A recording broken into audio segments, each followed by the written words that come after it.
This position in the one-handed backhand is called the power position. From here the racket falls downwards, gaining a little speed. From this point on, body rotation is involved to accelerate the racket. This small rotation of the hips is a very powerful source of force if done exactly in time and range. With this hip rotation, we accelerate the racket.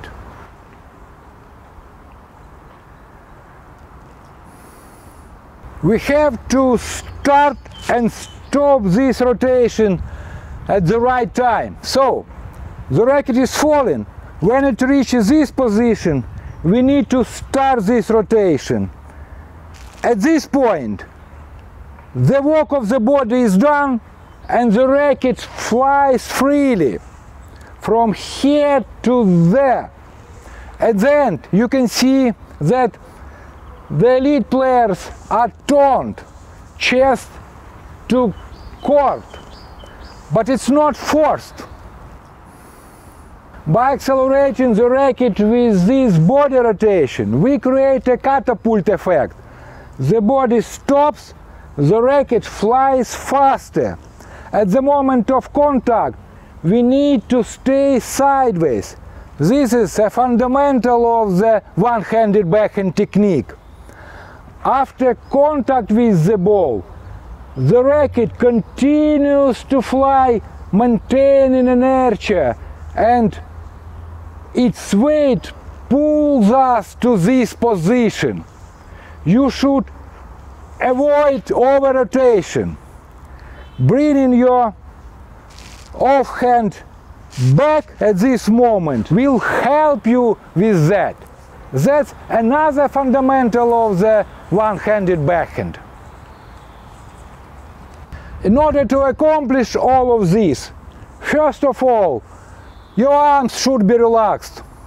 It's not completely relaxed and dangling, but rather more relaxed and tense.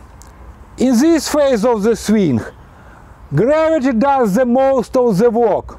You should feel the weight of the racket. That is a sign that you are relaxed.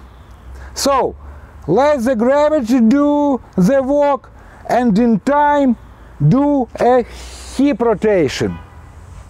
Another very important point of the one-handed backhand is that in this phase of the swing, the racket should be in a position where the strings face the back fence. This is responsibility of your non-hitting hand. It remains on the throat of the racket during the uniturn through downwards fall until this point, and only from this point the offhand releases the racket and goes backwards. And again, in this phase of the swing, the string should face the back fence. That's the fundamental of the one-handed backhand.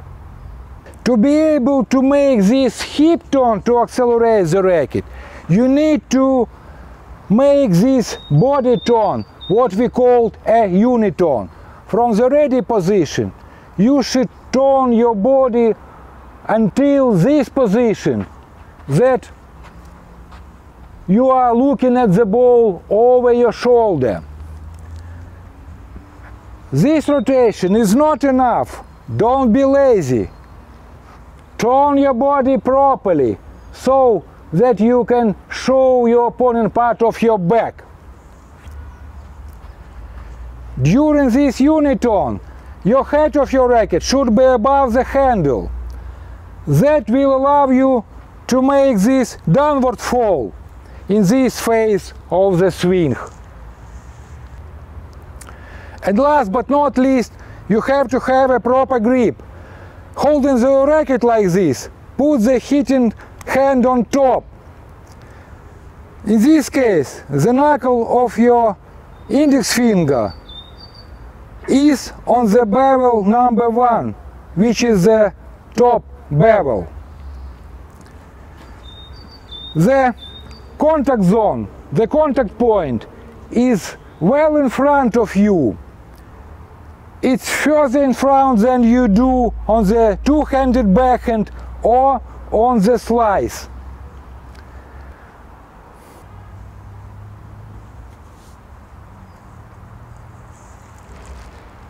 So, your start is here, your finish is here. Don't make any excessive movement like this.